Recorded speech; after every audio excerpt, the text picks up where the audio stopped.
Hey everybody, Ethan James here with the Honest Carpenter. Last week I showed you the truck cabin remodel I did behind the seats in my access cab.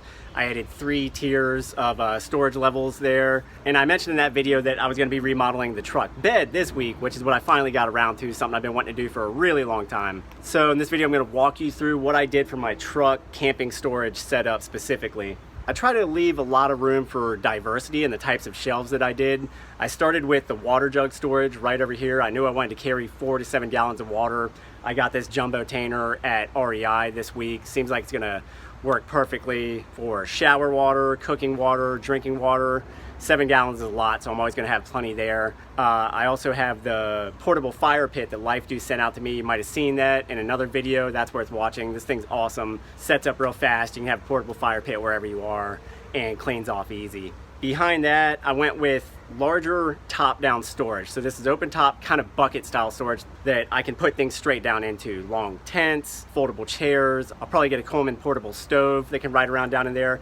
I may segment that deeper storage over time, but I wanted to start out and see what I'm gonna need it for before I start breaking it down anymore. You can put big blankets in there, fleeces, just kind of roll them up, tuck them down inside. So that's kind of all-purpose storage right now over on that side.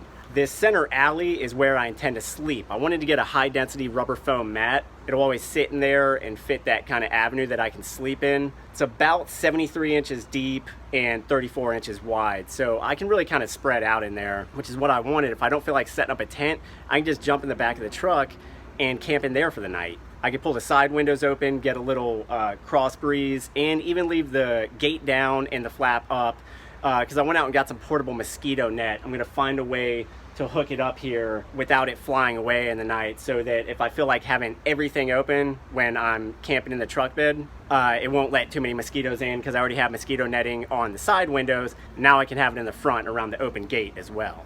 Over on this side, went with a slightly different storage system. I wanted bookcase style shelves. Put things in from the front. I'll probably get a bunch of little Tupperwares, stuff sacks, other storage containers that I can fill up and then slide into these compartments. And then you have the little lips at the front, usually like a 1 1/4 or 1.5 inch lip that'll keep things from sliding out as I take turns in the truck.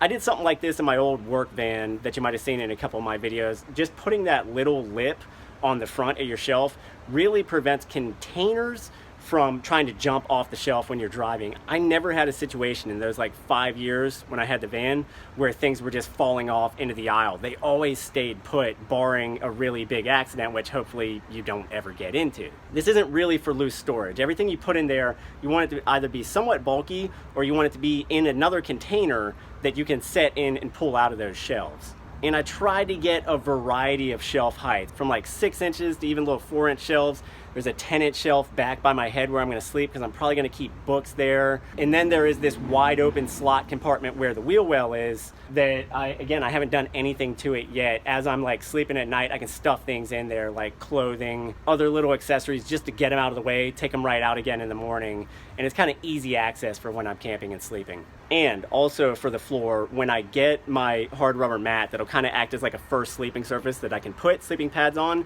I'm gonna leave that in the truck permanently. And if I don't want to be throwing lumber or dirty materials in on it, I also have a 1/4 inch sheet that is perfectly cut to fit in this alley where I'm gonna sleep. Slides in and out, and the rubber mat will sit on top of it or underneath it. I'll interchange the two based on what I'm doing. If I'm camping, rubber mat will be on top. If I'm transporting materials, I'll just slide out the 1/4 inch wood panel, put that on top, and it's kind of a sacrificial layer to keep me from messing up my rubber pad. But both will kind of be in here at all times. So that's pretty much it for the new camp setup. I'm really eager to hit the road. I did all this because I want to be more mobile this year. Nobody was expecting this pandemic to start. It really set my travel plans back, but I'm to the point now where I'm starting to get ready to head out again because I am going to start teaming up with more tradespeople, contractors for the show. You've already seen a number of team ups on this show. I'm going to be doing more of that going soon. I was supposed to be in Ohio last week. There was a medical situation up there where I just couldn't go.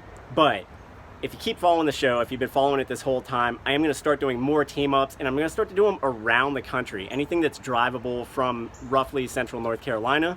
But I might do longer road trips as well that'll take me further out, and I will plot out team ups on the way, work with people in their shops, their job sites, learning from what they do, and helping transport some of their knowledge into my channel, because I want my channel to be a very diverse channel where we talk about a lot of home related things. We talk about a lot of trade related things. This truck is going to help me do that, and it'll also help me hit some national parks and state parks along the way and have fun. So this is kind of a designated camping setup that can also be used for construction purposes. So having seen it, what do you think? This is a 2010 Tacoma. Do you think this is a good setup for this truck? Would you want to camp in this thing? Would you set it up any differently? Do you have ideas for me going forward when I start to break down storage more into different compartments and stuff? Are there ways that you would do it to accommodate certain supplies and equipment and stuff like that? Let me know down in the comments. I'd love to hear about it. It might give me some good ideas. And remember, I do have the cab too, so there's going to be a balance between what rides around in the cab and what rides around in the bed.